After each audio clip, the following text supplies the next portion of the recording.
So it really is interesting, like either end of town, there really isn't anything at all. But then you get here, there's like a definitive sort of beginning and end. Welcome to Adventures with Heckenback. Today we're in Hot Springs, Arkansas. We had arrived yesterday afternoon and spent the rest of the day getting set up and doing laundry. So here's the bathhouses. We didn't realize before arriving that Gulf Gorge didn't have showers, so we were up bright and early this morning and headed to a truck stop to take a shower. Now we were driving through Hot Springs National Park past Bathhouse Row on our way north to the Ouachita National Forest to do some exploring there. We spent most of the day there exploring the Buffalo Gap Auto Tour and the Winona Auto Tour. If you haven't seen our videos about those, be sure to check them out. But we would be returning here later today for dinner. People often question whether the entire city of Hot Springs is part of the national park, and the answer is no. You can see sort of on this map where Hot Springs National Park is just a small part of the city of Hot Springs. Hot Springs National Park is what they call an urban park, meaning that it is located within the city of Hot Springs. Since the park is part of the city, there is no entrance gate and no admission. We started our evening tour at Superior Bathhouse, where we stopped to have dinner at Superior Bathhouse Brewing. So you got your beer. What is that? Killer. What kind of beer is it? It's an Irish red. Irish red. I like it. Okay.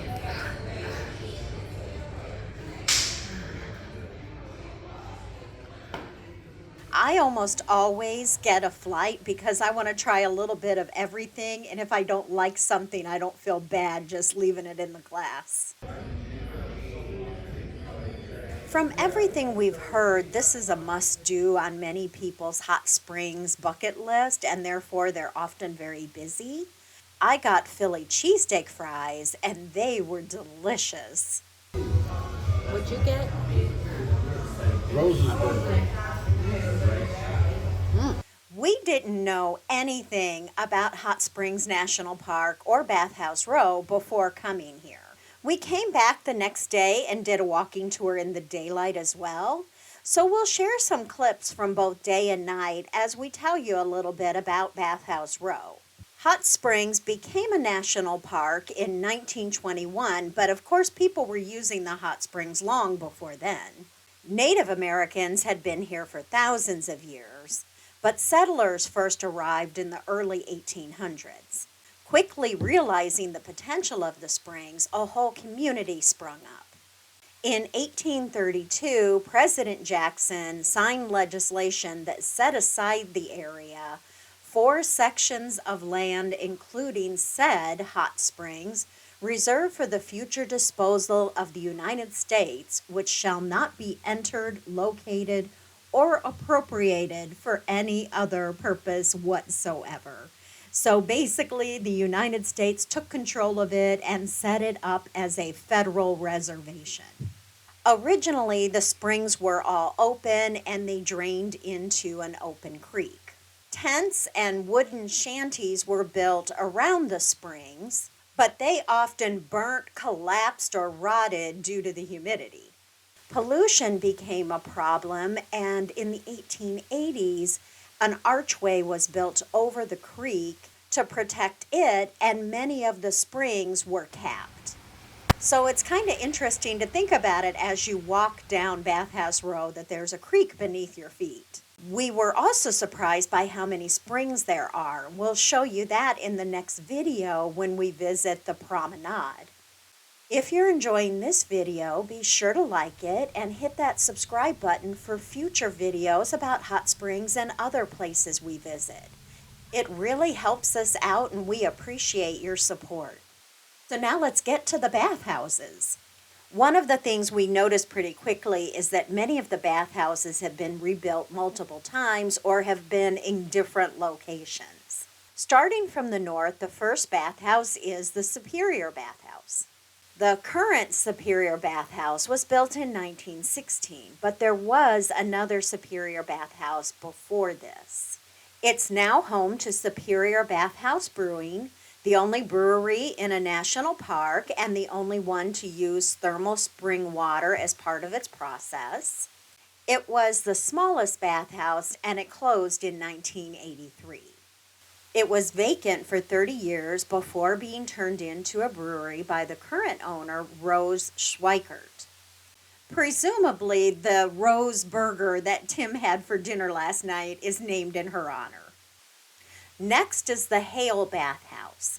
There have been at least 4 bathhouses named Hale over the years. The current one was built in 1892 and is now a boutique hotel. The building was originally red brick, but in 1939 it was remodeled into this Mission Revival style and covered with stucco. Hale is the oldest surviving bathhouse. The Hale ceased operation as a bathhouse in 1978, but if you stay at the hotel, the baths do still have the thermal spring water.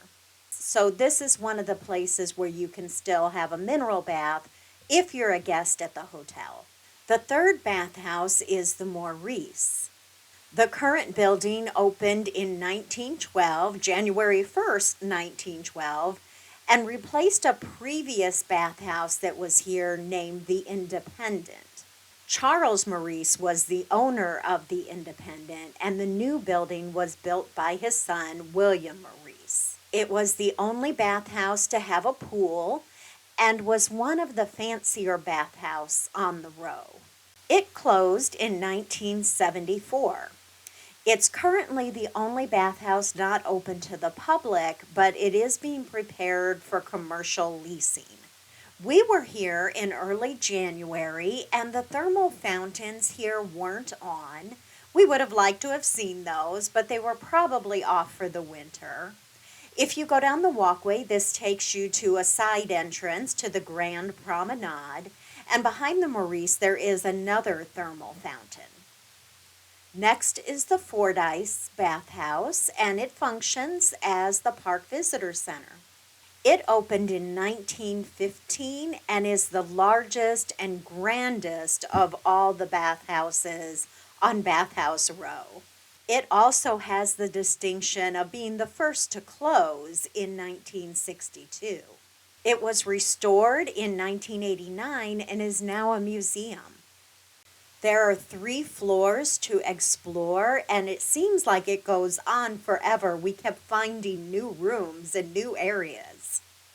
It was definitely interesting to learn about the history, but maybe even more interesting to learn about the culture that went along with the bathhouses. Next is the Quapaw Bathhouse. I love the style of this one. It has the distinction of being the longest bathhouse on Bathhouse Row. It was built in 1922 and sits on the site of 2 former bathhouses, the Horseshoe and the Magnesia. It closed in 1984 and didn't open again until 2008. This is where the spa is, so you can make an appointment here for spa services.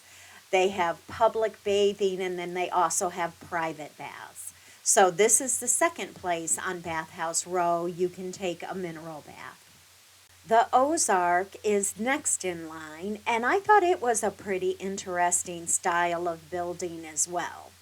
It was built in 1922 and has undergone several renovations over the years.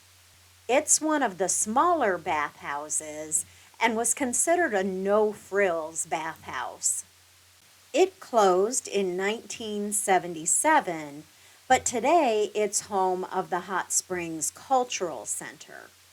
The Cultural Center is supported by the nonprofit Friends of Hot Springs National Park organization.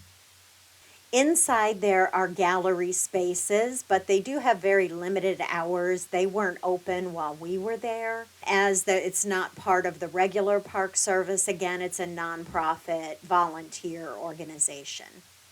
The seventh bathhouse, with its bright blue awnings, is the Buckstaff.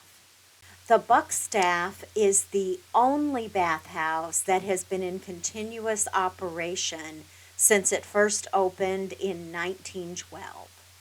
Like many of the other bathhouses, this one was built on the site of a former bathhouse as well.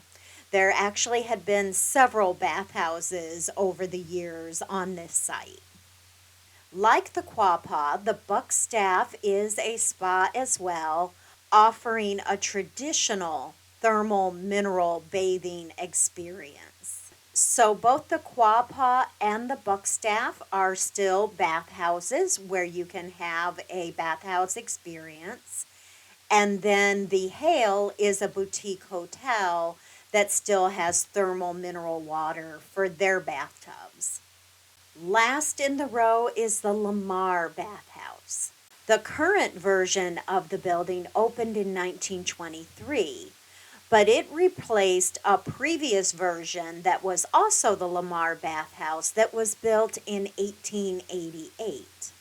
It's named for a former Supreme Court justice who was Secretary of the Interior at the time that the first version was built. The Lamar Bathhouse closed in 1985, and currently it houses the park gift shop. I'm not sure if you noticed, but 5 of the 8 bathhouses are in some sort of Spanish style. There's only 3 of them that are a different style. The very last building that sits sideways is the Park Administration Building. It was built in 1936 and is also in that Spanish style. Originally, it was the Park Museum and Visitor Center, but when they moved to the Fordyce Bathhouse, it became the Park Administration offices. It became a National Historical Landmark in 1987, and in the basement are pumps that help to circulate the thermal water. We did check, and that water is pretty hot. In the next video, we'll tell you a little bit about this building and then explore the promenade and a little bit more of the historic district. This video was a little bit different than our usual videos, so let us know what you thought about it. Did you like it? As always, we thank you for watching. We truly appreciate your support, and we'll leave you with some last final Christmas lights of the season. I know it's February and time to move on, but I just love them.